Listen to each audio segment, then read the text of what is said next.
প্রিয় দর্শক, আপনাদের সবাইকে আমন্ত্রণ জানাচ্ছি ফার্মফ্রেশের সৌজন্যে ভোটের রাজনীতি অনুষ্ঠানে। আপনাদের সঙ্গে রয়েছে আমি আরিফ জামাল, আর আজকে আমাদের সঙ্গে অতিথি হয়ে এসেছেন শিক্ষক, গবেষক ও রাজনৈতিক বিশ্লেষক প্রকৌশলী মার্দিয়া মমতাজ। মার্দিয়া মমতাজ, আপনাকে ধন্যবাদ জানাচ্ছি আমাদের এই সময় দেওয়ার জন্য। আপনাদেরকেও ধন্যবাদ। আচ্ছা, আমাদের এই আয়োজনটা এখন আসলে যেহেতু 12 ফেব্রুয়ারি নির্বাচন, তো নির্বাচন কেন্দ্রিক সব কিছু নিয়ে, আসলে নির্বাচনের ভালো মন্দ সব কিছু, প্রচার প্রচারণা সব কিছু নিয়ে। প্রথমে একটা বিষয় নিয়ে একটু শুরু করতে চাই। আপনি নিশ্চয়ই জানেন যে জামায়াত ইসলামীর পক্ষ থেকে নির্বাচনী ইশতেহার ঘোষণা করা হয়েছে। সেই ইশতেহারে 26টি অগ্রাধিকার দিয়ে 41 দফা ইশতেহার দেওয়া হয়েছে। সার্বিকভাবে আপনি ইশতেহারটিকে কেমনভাবে দেখছেন? জি, আপনাকে এবং এটিএনকে ধন্যবাদ জানিয়ে শুরু করছি। আসলে আমি প্রোগ্রামটাতে উপস্থিত ছিলাম এবং আমার কাছে প্রোগ্রামটাকে খুব সুন্দর লাগছিল যে অর্থে, সেটা হচ্ছে দীর্ঘদিন পরে আমরা এরকম একটা গণতান্ত্রিক চর্চার মধ্যে ঢুকতে পেরেছি। আমি আমার লাস্ট দেখা ইশতেহার প্রকাশ বা এ ধরনের, যদিও এরকম প্রোগ্রাম ছিল না, সেটা দেখেছি 2001-এ। কিন্তু এরপর থেকে সবগুলোই খুব খুব লিমিটেড এডিশন প্রোগ্রাম দেখেছি। তো সেক্ষেত্রে আমার কাছে মনে হচ্ছিল যে এই যে শুরুটা, এটা একটা পজিটিভ দিক বাংলাদেশের গণতন্ত্রের জন্য। আগামীকাল আরও একটা দলের আসবে, হয়তো এর আগে এনসিপিও প্রকাশ করেছে। দ্বিতীয়ত হচ্ছে যে এখানে জামাত ইসলামী চেষ্টা করেছে অডিয়েন্সের মধ্যে, এর আগে এটা পলিসি সামিটেও ছিল, অডিয়েন্সের মধ্যে ডিপ্লোম্যাটস, এরপর জার্নালিস্ট এবং সচেতন মানুষদেরকে রাখার। এবং যদিও গতকাল এটা সুযোগ ছিল না, এর আগে আমরা পলিসি সামিটে দেখেছি যে প্রশ্নোত্তরের সুযোগ ছিল, সবাই প্রশ্ন করেছেন এবং যারা পলিসিগুলোকে ব্যাখ্যা করেছেন তারা জবাব দিয়েছেন। তো এই জায়গাটা আসলে জবাবদিহিতার জায়গাটাকে নির্বাচনের আগেই এক ধরনের ডেমো দেখায় আমাদেরকে।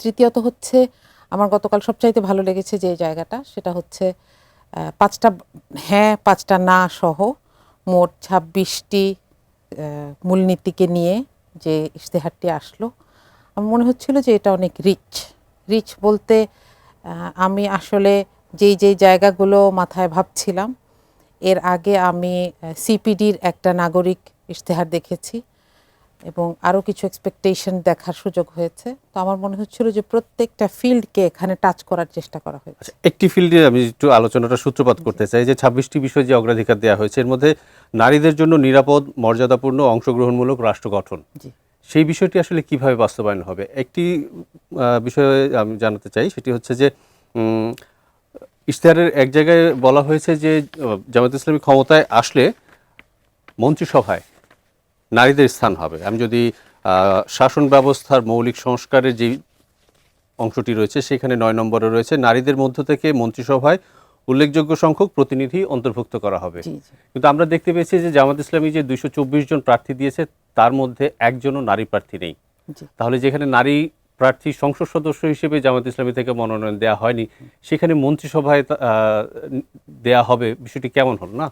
জি, এখানে আসলে সংসদ সদস্য হিসেবে মনোনয়ন দেওয়ার ক্ষেত্রে অনেকগুলো কনসিডারেশন থাকে, যে তিনি তার এলাকায় নির্বাচনের দিন পর্যন্ত নিরবিচ্ছিন্নভাবে কাজ করতে হবে। তো সেই পরিবেশ বাংলাদেশে এখনও আছে কিনা সেটা আমাদের চিন্তার বিষয়, এবং আমরা এখন কিন্তু ঘটনা প্রবাহের সাথে সাথে সেটার সত্যতাও দেখতে পাচ্ছি।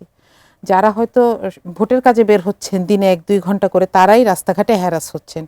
সেখানে একজন প্রার্থীকে ছুটে বেড়াতে হয়, তাকে হয়তো মিডিয়ার সামনেও আসতে হয়, তাকে তার পুরো এলাকাটাতে ছুটে বেড়াতে হয়। এটা একটা 24/7 জব। অবশ্যই। তো সেটার ক্ষেত্রে তার সেফটিটা অনেক বড় একটা ইস্যু ছিল। এছাড়াও আপনি জানেন বেশ কিছু জায়গায় শরিকদের সাথে, অর্থাৎ যে এলআইটা হলো নির্বাচনকে কেন্দ্র করে, বাকি 9টা দলের সাথে ভাগাভাগি হয়েছে। তো পরিকল্পনা ছিল আমি যতটুকু জানি, কিন্তু এটা বিভিন্ন রকম কারণেই বাস্তবায়ন করা যায়নি। কিন্তু মন্ত্রিসভায় নারী সদস্য রাখার বিষয়টি কীরকম, এটা যদি চিন্তা করি, এটা আসলে নির্ভর করে এক্সপার্টিজের উপরে, এবং সে ধরনের এক্সপার্ট যথেষ্ট পরিমাণে আছে। আপনারা যদি পলিসি সামিটের পলিসির যে প্যানেল মেম্বারদেরকে দেখেন, তাহলে আমার মনে হয় এই বিশ্বাসটা আরও দৃঢ় হয় যে এখানে experts and willing to work নারীরা আছেন। মানে সেক্ষেত্রে বলতে পারি, যদি জামায়াত ইসলামের যে জোট তারা ক্ষমতায় আসেন, তাহলে আমরা টেকনোক্রেট কোটায় নারী মন্ত্রী দেখতে পাবো। জি জি জি। আচ্ছা, যদি আরেকটু বিষয় বলতে চাই যে এখানে নির্বাচনে ইলেকশন ইঞ্জিনিয়ারিং অভিযোগ করা হচ্ছে। আমরা প্রতি নির্বাচনে একটা বিষয় দেখি যে জি। আহ, অভিযোগ করা হয় বিভিন্ন দল, এক দল আরেক দলের বিপক্ষে অভিযোগ করে যে ইলেকশন ইঞ্জিনিয়ারিং এর চেষ্টা করা হচ্ছে। গত 3টি নির্বাচনে সেটি হয়েছে, আমরা দেখেছি। কিন্তু এখন তো একটি নির্দলীয় অন্তর্বর্তী সরকার ক্ষমতায় আছে। জি। প্রশাসন এবং আইন শৃঙ্খলা রক্ষাকারী বাহিনী তারাও অতীত নির্বাচন থেকে তাদের যেই অভিজ্ঞতা এবং তাদের যে 5 আগস্টের পরে তাদের যে অবস্থা হয়েছে সেটি তারা দেখেছে। তারপরেও কি সেই সুযোগটি এখনো রয়ে গেছে বা হচ্ছে, কি মনে হয় আপনার কাছে? সুযোগ আছে, সুযোগ আছে বলতে এই নির্বাচন কমিশন কিন্তু এবারই প্রথম এত বড় একটা কাজ করছে। এখানে যারা আছেন তারা নতুন। তবে সুখবর যেটা বা ভালো কথা যেটা, সেটা হচ্ছে যে বাংলাদেশের মানুষ আগের চাইতে এখন অনেক বেশি সচেতন। এখানে একটা ব্যাপার হচ্ছে, যারা অভিযোগ করছেন, আমি সেই অভিযোগগুলোকে যখন দেখি, আমি দেখি এগুলো জনসভায় করা হচ্ছে, এগুলো মিডিয়ায় করা হচ্ছে। মানে ইলেকশন কমিশনে গিয়ে আনুষ্ঠানিকভাবে সেই অভিযোগটি এই দেওয়া হচ্ছে না। অভিযোগগুলোর ব্যাপারে যদি সত্যতা থাকে, কেউ বলছেন সিল বানাচ্ছে, কেউ বলছেন বোরখা বানাচ্ছে, কিন্তু এগুলো হচ্ছে চটকদার কথা, এগুলো ভোটারদের সামনে বলা হচ্ছে, লাভ কি? এগুলো যেখানে বলার কথা সেখানে যাওয়া, কিংবা এফআইআর করা অ্যাটলিস্ট, কিংবা নির্বাচন কমিশনকে ইনফর্ম করা, সেগুলোর কোনো আপডেট দেখতে পাই না। আর তার অপোজিটে দেখি, এই যারা অভিযোগ করছেন তারাই রাস্তাঘাটে তাদের কর্মীদেরকে ঠেকাতে পারছেন না অপোজিট দলের মহিলাদের সাথে দুর্ব্যবহার করা থেকে। এ পর্যন্ত আমরা সহিংসতা দেখছি। শেরপুর 3-এর একজন নেতা মারা গেছেন, জামাতের নেতা, এবং সরাসরি দেখা গেছে যে তারা আবার এটাকে পরে জাস্টিফাই করছে যে উনি এসেছিলেন দেখে মারা হয়েছে। তো এটা আসলে দেখা দরকার যে দলের পক্ষ থেকে এই অ্যানোম্যালিগুলোকে কীভাবে অ্যাড্রেস করা হচ্ছে এবং এই কমপ্লেইনগুলোকে কীভাবে প্রপারলি প্লেস করা হচ্ছে কিনা। আমি কোনো জায়গাতেই কোনো স্বচ্ছতা দেখছি না। সুতরাং আমার কাছে মনে হয় এই অভিযোগগুলো ভেগ। যেখানে আসলে টেনশন আছে সেখানেও আমার মনে হয় দেশের মানুষ সচেতন আছে, এবং নির্বাচন কমিশন কিছুটা দক্ষতার অভাব হতে পারে, কিন্তু চেষ্টা করবে, এটুকু অন্তত আমরা আশা করতে পারি, এবং বলা যাচ্ছে যে করবে। নির্বাচন কমিশনের কাছে অভিযোগ না দিলেও তো তারা স্বপ্রণোদিত হয়ে তো অনেক ব্যবস্থা নিতে পারে। জি, কিন্তু এটার ব্যাপারে কিন্তু আমরা দেখছি যে নির্বাচন কমিশন একটু পিছিয়ে, তাই না? বারবার মহিলাদের ওপরের অন্যায়গুলোর ব্যাপারে মিডিয়ায় খবর আসছে, কিন্তু নির্বাচন কমিশন খবর নিচ্ছেন না। বিশেষ করে যেখানে আমরা দেখছি যে দ্বৈত নাগরিকত্ব এবং ঋণ খেলাপি, প্রায় 800 কোটি টাকা ঋণ খেলাপি অবস্থায় প্রার্থীরা ফিল্ডে যাচ্ছেন, সরাসরি এটার ব্যাপারে নিষেধাজ্ঞা থাকা সত্ত্বেও, বরং তাদেরকে বলা হয়েছে যে আপনারা টাকাগুলো দিয়ে দিন। তো এইটা আসলে আমি বলবো যে নির্বাচন কমিশনের আত্মবিশ্বাসের অভাব, নাকি তাদেরকে এম্পাওয়ার করা হচ্ছে না সেভাবে, আমি জানি না। কিন্তু স্বপ্রণোদিত হয়ে তো দূরের কথা, মানে যেগুলো কেস ফাইল করা হচ্ছে সেগুলোর ব্যাপারেও কোনো স্টেপ দেখা যাচ্ছে না আসলে। মার্জিয়া মমতাজ, আমাদের একটু বিরতিতে যেতে হবে। বিরতির পরে আমরা আবার এসব বিষয় নিয়ে আলোচনা করব। দর্শক, অনুষ্ঠানের এই পর্যায়ে আমরা একটা ছোট্ট বিরতি নিচ্ছি। বিরতির পর ফিরবো কিছুক্ষণ পরে, আমাদের সঙ্গেই থাকুন।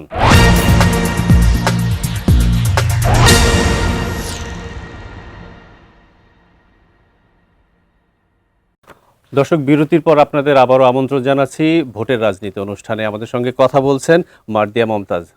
ইলেকশন নিয়ে আমরা কথা বলছিলাম এবং বিভিন্ন বিষয় নিয়ে বলছিলাম। বিএনপি এবং জামাত জোটের মধ্যে এবার বেশ শক্ত লড়াই হবে বোঝা যাচ্ছে, আভাস পাওয়া যাচ্ছে। প্রচার প্রচারণায় কিন্তু দুই দলই সমান তালে চালিয়ে যাচ্ছে। কিন্তু আমরা যদি ইতিহাস দেখি, ভোটের ইতিহাস বা নির্বাচনের যে ইতিহাস, বিএনপি এর আগে সর্বোচ্চ আসন পেয়েছিল 2001 সালে 193টি, এবং জামায়াত ইসলামী পেয়েছিল 1991 সালে 18টি। জামাত এবং বিএনপির সর্বোচ্চ আসন যদি হিসেব করি তাহলে বিএনপি অনেক এগিয়ে, কিন্তু নিশ্চয়ই প্রেক্ষাপট অনেক পরিবর্তন হয়েছে গত 15 বছরে, এবং বিশেষ করে 5 আগস্টের পরে অনেক পরিবর্তন হয়েছে। কিন্তু সেটা কতটুকু হয়েছে মনে হয় আপনার? আচ্ছা, আর 2001-এর যে স্ট্যাটিস্টিক্স, সেটাতে আমি বলবো যে সেখানে কিন্তু জামাতের একটা অংশ ছিল, তাই না? যেহেতু একটা পলিটিক্যাল অ্যালাই ছিল, এবং যে আসনে ধানের শীষ ছিল সেই আসনে সব দল মিলে 4 দলীয় জোটের সব দল মিলে ধানের শীষকে ভোট দিয়েছে। জামাতের 17টি আসন ছিল 2001। জি, তো যেখানে আসলে 17টি, সেখানে জামাতের প্রার্থীরা ধানের শীষের থেকে ভোট পেয়েছেন। আবার যেখানে 193টিতে ধানের শীষ জিতেছে সেখানে কিন্তু জামাতের ভোট অ্যাড হয়েছে।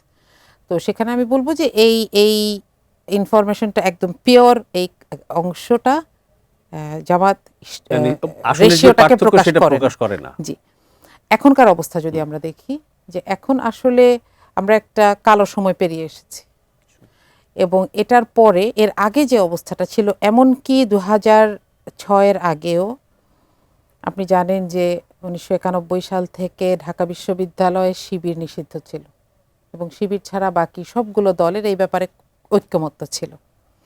এরপরে যদি আসতে থাকি, সব সময় এই বিশেষ দলটাকে, জামাতকে, মিডিয়ার থেকে ব্ল্যাকআউটের শিকার হতে হয়েছে।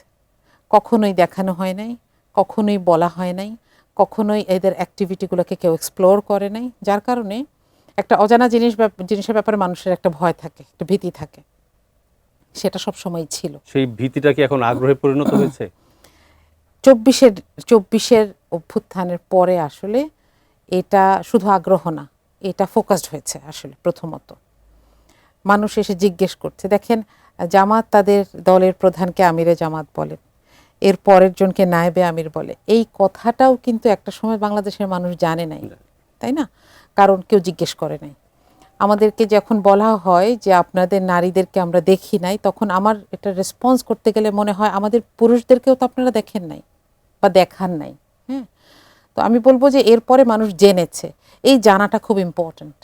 সেটার প্রতিফলন কি আমরা ছাত্র সংসদ নির্বাচনগুলোতে দেখলাম বিশ্ববিদ্যালয়ে? জি জি জি, আসছিলাম যে আগে মানুষ দেখে নাই বা জানে নাই, একটা মানুষ হিসেবে জানতো যে সে ভালো মানুষ, এরপর জেনেছে আচ্ছা সে একটা দলের অংশ এবং সে দলের কর্মসূচি হিসেবে এই ভালো কাজগুলো করে। এই জানাটা ইম্পর্ট্যান্ট এবং এটা মানুষকে পলিটিক্যাল ডিসিশন নিতে সাহায্য করে। কারণ পলিটিক্যাল ডিসিশন হচ্ছে মানুষ একজনের হাতে তার রিপ্রেজেন্টেশনের একটা দায়িত্ব তুলে দেয়। সে চিন্তা করবে আমি যাকে এই দায়িত্বটা তুলে দিব তার আমানতদারিতা আছে কিনা, সে নিজে সৎ মানুষ কিনা এবং তার সেই যোগ্যতা আছে কিনা। তো আমার মনে হয় এবার মানুষের কাছে এটা বেশি পরিষ্কার যে আমানতদারিতা আছে কিনা, যোগ্যতা আছে কিনা, তার পরিকল্পনা আছে কিনা এবং সেই পরিকল্পনাকে বাস্তবায়ন করার ইচ্ছে এবং যোগ্যতা তার আছে কিনা। তো এইটার কারণে আমার মনে হয় এবারের হিসেবগুলো উল্টেও যেতে পারে। আচ্ছা, সেটা নিশ্চয়ই আমরা 12 ফেব্রুয়ারি ফলাফলে দেখতে পাবো। একটা বিষয় হচ্ছে যে নির্বাচনের ক্ষেত্রে নির্বাচন কমিশন তো নির্বাচনের আয়োজনটি করে, কিন্তু এটার স্টেক হোল্ডার অনেক, বিশেষ করে আইন শৃঙ্খলার যে বিষয়টি রয়েছে, পুলিশ সহ অন্যান্য বাহিনী, আইন শৃঙ্খলা রক্ষাকারী বাহিনী রয়েছে, সেনাবাহিনী মাঠে থাকবে। তো আমরা বিগত 3টি নির্বাচনে দেখেছি যে প্রশাসন এবং আইন শৃঙ্খলা রক্ষাকারী বাহিনী আওয়ামী লীগকে জেতাতে সাহায্য করেছে বা অন্য যারা অংশ নিয়েছিল, যেমন 2018 সালে বিএনপি অংশ নিয়েছিল, সেখানে বিএনপির প্রার্থীদের যেতে দেওয়া হয়নি বা বিএনপির এজেন্টদের যেতে দেওয়া হয়নি। সব কার্যক্রমের সাথে আসলে অভিযোগটা কিন্তু প্রশাসন এবং আইন শৃঙ্খলা রক্ষাকারী বাহিনীর উপরও বর্তায় দায়টা। 5 আগস্টের পরে তাদের বলা যায় যে একটা শিক্ষা হয়েছে, সেই শিক্ষাটার প্রতিফলন কতটুকু ঘটবে 12 ফেব্রুয়ারি নির্বাচনে মনে হয় আপনার কাছে? জি, আসলে আপনি দেখবেন যে 2009-এ নির্বাচন হলো, তো 10-এ নতুন সরকার, সরি 8-এ নির্বাচন হলো, 9-এ শপথ গঠন হয়, শপথ হয়, সরকার গঠন হয়। তার কিছুদিন পরে তত্ত্বাবধায়ক সরকার ব্যবস্থাটা বাতিল করা হয় এবং এটা অত্যন্ত উদ্দেশ্যমূলক একটা কাজ ছিল। কারণ এই যে একটা মিডিয়েটরি বা ইন্টারমিটেন্ট একটা ব্যবস্থা, এটা ছাড়া দলীয় সরকারের হাতে কতটুকু পরবর্তী নির্বাচনটা স্বচ্ছ হবে এটা কিন্তু সহজেই বোঝা যায় এবং গত 3টি নির্বাচনে আমরা সেটা প্রমাণ পেয়েছি। এবং সেটাই হয়েছে। কারণ হচ্ছে যে এখানে অনেক ধরনের দুইটা ব্যাপার থাকে, একটা হচ্ছে পজিটিভ মোটিভেশন, একটা হচ্ছে নেগেটিভ মোটিভেশন, প্রশাসন বলেন এবং আইন শৃঙ্খলা বাহিনী বলেন। এবং আরেকটা বড় ব্যাপার হচ্ছে আইন শৃঙ্খলা বাহিনীকে যথাসম্ভব স্পয়েল করার চেষ্টা করা হয়েছে এবং আমি বলবো অনেকাংশে সফলও হয়েছে। কি পরিমাণের দুর্নীতি হলে একটা সরকার প্রধান পালিয়ে যেতে হয় এবং তার সাথে জাতীয় মসজিদের খতিবকেও পালাতে হয় এবং আইন শৃঙ্খলা রক্ষাকারী বাহিনীর শীর্ষ পদে যারা ছিলেন সবাইকে পালাতে হয়, সবাই পালিয়েছে, যারা পালাতে পারেনি তারা কিন্তু আটক হয়েছেন, গ্রেফতার হয়েছেন। এবং তারা শুরুতে অনেক ধরনের এই ইন্টারিম গভর্নমেন্টের সাথে অনেক ধরনের মানবিমান করার চেষ্টা করেছে, তারা আসবেন না। পরে গভর্নমেন্ট এখানে শক্ত হওয়াতে তারা কেউ ফেরত এসেছেন, কেউ শাস্তির মুখোমুখি হয়েছেন এবং আমরা দেখেছি যে একদম যারা নিজেদেরকে সকল বিচার বিবেচনার ঊর্ধ্বে মনে করেন, সিভিল সোসাইটির সাথে, আমি সেনাবাহিনীর কথা বলছি, সেখানেও চিহ্নিত মানুষদেরকে বিচার ব্যবস্থার মুখোমুখি হতে হচ্ছে। আমার মনে হয় এটা একটা মেসেজ। এটা কি তাদের জন্য একটা মেসেজ হয়ে দাঁড়াবে বা শিক্ষণীয় বিষয় হয়ে দাঁড়াবে 12 ফেব্রুয়ারিতে? হোপফুলি, কারণ এটাকে একটা অবমাননা হিসেবেও যদি ধরেন, প্রথম অবমাননা হচ্ছে একটা অন্যায় জড়িয়ে যাওয়া। এবং নিশ্চয়ই বাহিনীর সদস্য যারা আছেন তারা চাবেন না যে বাহিনীটির অবস্থা এরকম হোক বা সুনামের এই অবস্থা হোক? জি জি, কারণ এখানে অনেক কিছু জড়িত, এগুলো ইন্টারন্যাশনালি রেকগনাইজড হয়। হ্যাঁ, এবং আমরা এর আগে দেখেছি অনেক ধরনের স্যাংশন এসেছে। আমরা মনে করি এটা, আমরা যদি বেস্টটা আশা করি যে তারা এটা মাথায় রাখবেন এবং এটা মাথায় রেখে এই চেষ্টাটা করবেন। কারণ একজন ফ্যাসিস্টের শাসন আমলে কেউ কেউ হয়তো পার্সোনালি বেনিফিটেড হতে পারে, কিন্তু আসলে পুরো সিস্টেমটা কোয়েশ্চেনেবল হয়ে যায়। এটা কারোর জন্যই ভালো হয় না। অবশ্যই ভালো না। আমি অনুষ্ঠানের শেষ পর্যায়ে আপনাকে ছোট্ট একটা প্রশ্ন দিয়ে শেষ করতে চাই, আপনার কাছ থেকে উত্তর জানতে চাই। সেটা হচ্ছে যে সেনাবাহিনীর পক্ষ থেকে ব্রিফিং করে বলা হয়েছে যে নির্বাচনের তেমন কোনো ঝুঁকি তারা দেখছেন না এবং তারপরেও তাদের সার্বিক প্রস্তুতি রয়েছে। সার্বিকভাবে, শুধু সেনাবাহিনী না, আইন শৃঙ্খলা রক্ষাকারী বাহিনী, সার্বিকভাবে আপনার কি মনে হয় যে এই নির্বাচনটা ঝুঁকিমুক্তভাবে হবে বা জনগণের ভোটাধিকারটা 12 ফেব্রুয়ারি প্রয়োগ করা সম্ভব হবে? আমরা কয়েকদিন ধরে দেখছি সেনাবাহিনী একটু শক্ত হয়েছে। আপনি জানেন পরশুদিন নগদ টাকা বিতরণের সময় একজন প্রার্থীর লোকজনকে অ্যারেস্ট করা হয়েছে, সেনাবাহিনী করেছে এটা। বিভিন্ন জায়গায় একটু একটু করে শক্ত হচ্ছে। তো আমরা আসলে আশা করতে পারি, এবং আমি আপনার প্রোগ্রামের মাধ্যমে এটার সাথে যারা জড়িত তারা যদি দেখেন, তাদেরকে অনুরোধ করতে চাই যে বাংলাদেশ তার নিজস্ব মর্যাদায় খুব ছোট একটা আকৃতির দেশ এবং ভৌগোলিকভাবে এমন ঝুঁকিপূর্ণ একটা অবস্থানের দেশ যে একদিকে পানি আর তার দিকে তিন দিকে একই প্রতিবেশী। এটা সারা পৃথিবীর মধ্যে ইউনিক। তো আমাদের এই অবস্থানটা সত্ত্বেও আমরা কিন্তু বারবার উঠে দাঁড়িয়েছি, বিভিন্ন সময় বিভিন্নভাবে উঠে দাঁড়িয়েছি। 90-এ বলেন, 2006-এ বলেন, 24-এ বলেন।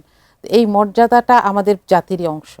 যদিও একজন দুইজন আবু সাইদ সামনে দাঁড়িয়ে যান, কিন্তু তার যে অর্জনটা সেটা পুরোটা জাতিকে ভাগ করে নেওয়া যায়। তো আমি বলবো যে সেই জায়গাটাতে আমাদেরকে দাঁড় করানোর জন্য যা করা দরকার, তার অবস্থান থেকে ততটুকু করাটাই আমাদের জন্য সবচেয়ে ভালো। এবং তার মধ্যে দিয়ে আসলে 12 ফেব্রুয়ারি জনগণের ভোটাধিকার নিশ্চিত হোক এবং গণতান্ত্রিক একটি সরকার প্রতিষ্ঠিত হোক, সেই প্রত্যাশা আমরাও করি। মার্জিয়া মমতাজ, আজকের এই অনুষ্ঠানে আসার জন্য আপনাকে অনেক অনেক ধন্যবাদ। জি, আপনাকেও ধন্যবাদ। দর্শক, আমরা এতক্ষণ আলোচনা করছিলাম ভোটের রাজনীতি অনুষ্ঠানে। আজকের মতো অনুষ্ঠানটি এখানেই শেষ করব। আপনাদের সবাইকে ধন্যবাদ।